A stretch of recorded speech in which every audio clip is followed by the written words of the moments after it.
നമസ്കാരം. ഞാൻ doctor Sharada, MCS ഹോസ്പിറ്റലിലെ പൾമനോളജിസ്റ്റ് ആണ്. നിങ്ങൾക്ക് എല്ലാവർക്കും അറിയാമായിരിക്കും, ഇന്ത്യ രാജ്യത്തിൽ ഇപ്പോഴും ക്ഷയരോഗം എന്ന് പറഞ്ഞൊരു അസുഖം വളരെ വ്യാപകമായി ഇപ്പോഴും നമ്മൾ കാണുന്നുണ്ട്. അപ്പോൾ വളരെ പണ്ട് കാലങ്ങൾ മുതൽ തന്നെ ക്ഷയരോഗം നമ്മളൊരു ഭയപ്പെടുന്നൊരു അസുഖമാണെന്നും ക്ഷയരോഗം പിടിപെട്ടാൽ പിന്നെ അത് എങ്ങനെയെങ്കിലും ഒന്ന് മറച്ചു വെക്കുക എന്നൊക്കെ ജനങ്ങൾ ചിന്തിക്കാറുണ്ട്. എന്നാൽ ഇപ്പോൾ അങ്ങനെ ചിന്തിക്കേണ്ട ആവശ്യമില്ല. കാരണം വളരെ നല്ല പരിശോധനാ കിറ്റുകളും ഇനി ക്ഷയരോഗം പിടിപെട്ടാൽ ഗവൺമെന്റിന്റെ സൈഡിൽ നിന്ന് തന്നെ വളരെ ഹൈ ക്വാളിറ്റി ആയിട്ടുള്ള മരുന്നുകളും ക്ഷയരോഗത്തിന് നമുക്കിപ്പോൾ ഉണ്ട്. അതിനാൽ ക്ഷയരോഗം പിടിപെട്ടാൽ നമ്മൾ ജസ്റ്റ് ഡോക്ടറിനെ കണ്ട് അത് ഉണ്ടോ ഇല്ലയോ എന്ന് കണ്ടുപിടിക്കുകയും പൂർണ്ണമായിട്ടും ചികിത്സിച്ച് മാറ്റാൻ പറ്റുന്ന ഒരു അസുഖം കൂടിയാണ് ക്ഷയരോഗം. നമുക്ക് മാർച്ച് 24 ലോക ക്ഷയരോഗ ദിനം വരുന്നത്.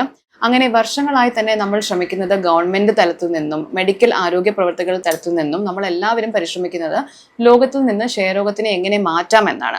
പക്ഷെ അതിനകത്ത് ഏറ്റവും കൂടുതൽ പങ്കുവരുന്നത് ജനങ്ങളുടെ കയ്യിൽ തന്നെയാണ്. കാരണം ജനങ്ങൾക്ക് ക്ഷയരോഗം വരാതിരുന്നാൽ മാത്രമല്ലേ നമുക്കിത് എന്തെങ്കിലും നിർത്താൻ പറ്റുള്ളൂ. അപ്പോൾ ക്ഷയരോഗം വരാതിരിക്കാൻ നമ്മൾ എന്തൊക്കെയാ ചെയ്യേണ്ടതെന്ന് നമ്മൾ എല്ലാവരും അറിഞ്ഞിരിക്കുക. നമ്മുടെ ആരോഗ്യസ്ഥിതി മോശമാകുമ്പോഴോ നമ്മുടെ പ്രതിരോധ ശക്തി കുറയുമ്പോഴോ ആണ് ക്ഷയരോഗം നമുക്ക് കിട്ടുന്നത്. അതിനാൽ പ്രതിരോധ ശക്തി കൂട്ടി നിൽക്കാനായിട്ടുള്ള എല്ലാ കാര്യങ്ങളും നമ്മൾ ചെയ്യണം.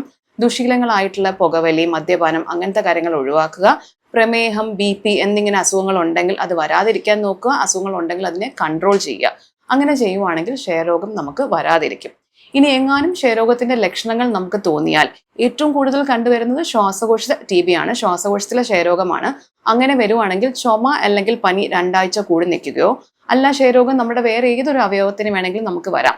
അപ്പോൾ മൊത്തത്തിലൊരു ക്ഷീണം, ആഹാരം വേണ്ട, വിശപ്പില്ലായ്മ, ശരീരഭാരം അമിതമായി കുറയുന്നു, അങ്ങനെ എങ്ങാനും തോന്നുകയാണെങ്കിൽ ഡോക്ടറിനെ സമീപിച്ചിട്ട് ക്ഷയരോഗം ഇല്ല എന്ന് ഉറപ്പുവരുത്തേണ്ടതാണ്. അതിനകത്ത് ശ്വാസകോശ ക്ഷയരോഗത്തിന് ഏറ്റവും കൂടുതൽ ചെയ്തു വരുന്ന ഒരു ടെസ്റ്റാണ് നമ്മുടെ കഫം പരിശോധിക്കുക എന്നുള്ളത്. പക്ഷെ കഫം പരിശോധിച്ച് ഒരു പ്രാവശ്യം നെഗറ്റീവ് ആയാൽ അത് ക്ഷയരോഗം ഇല്ല എന്ന് ആവുന്നില്ല.